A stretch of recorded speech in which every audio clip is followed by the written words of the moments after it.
Today's video is brought to you by the novel 9/10. While everybody in the world waits for North Korea to launch some model rocket into the middle of the ocean, our eye is on the ball.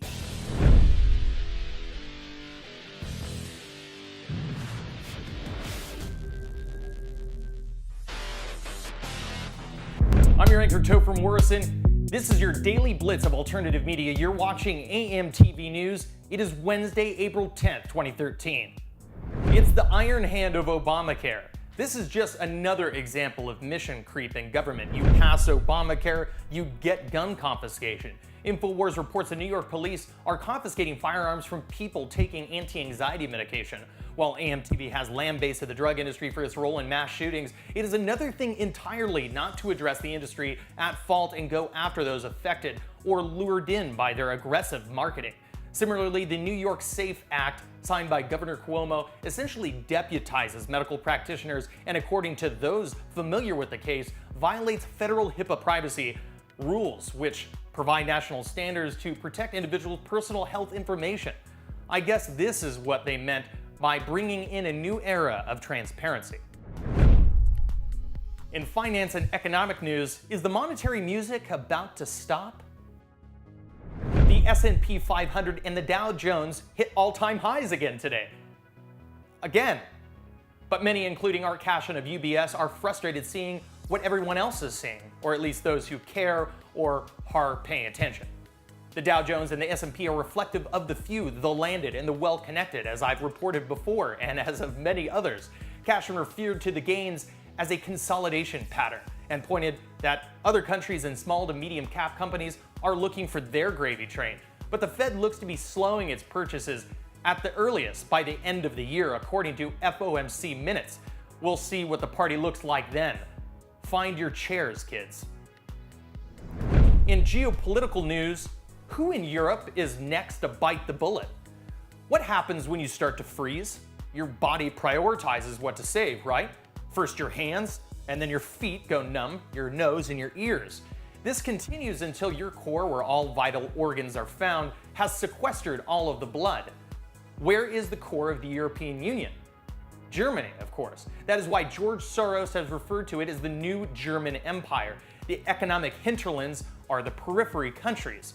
Charles Hugh Smith of Two Minds blog suggests it is these countries in the following order: Slovenia, Slovakia, Portugal, even including Spain and Italy, what are considered quasi-core nations or core nations, which smart money, also known as Euro banks, once they yank their money out of high debt, low growth, high risk countries, well, that's when capital controls and depositor expropriations begin.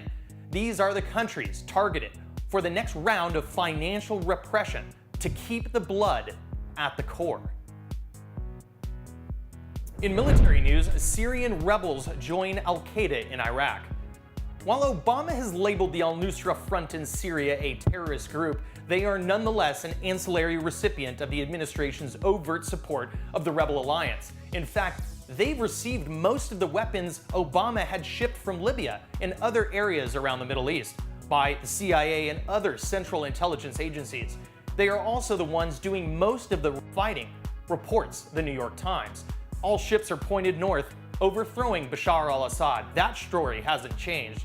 Al-Nusra Front has joined forces with al-Qaeda in Iraq, forming what is now referred to as the Islamic State in Iraq and the Levant, the region stretching from Turkey to Egypt. Most alarmed by these developments is the leader of Iraq, Nouri al-Maliki, who understands that the meme, anything but Bashar al-Assad, will not result in a net benefit to the United States or to the region. Rather, as Maliki puts it, quote, would be more dangerous to both our countries than anything we've seen up until now. BitCrash, BTC is down 50%. Well, as all parabolic dreams do, Bitcoin's recent rise has come to an end. But Bitcoin is not some child actor. Its fundamentals, unlike our manufactured economy, are strong. But as Zero Hedge pointed out tongue-in-cheek, there is no Federal Reserve plunge protection team on standby for Bitcoin. I would suspect, however, this won't be the first time Bitcoin or perhaps other alternative currencies offering anonymity, efficiency, and reliability will see highs of $260.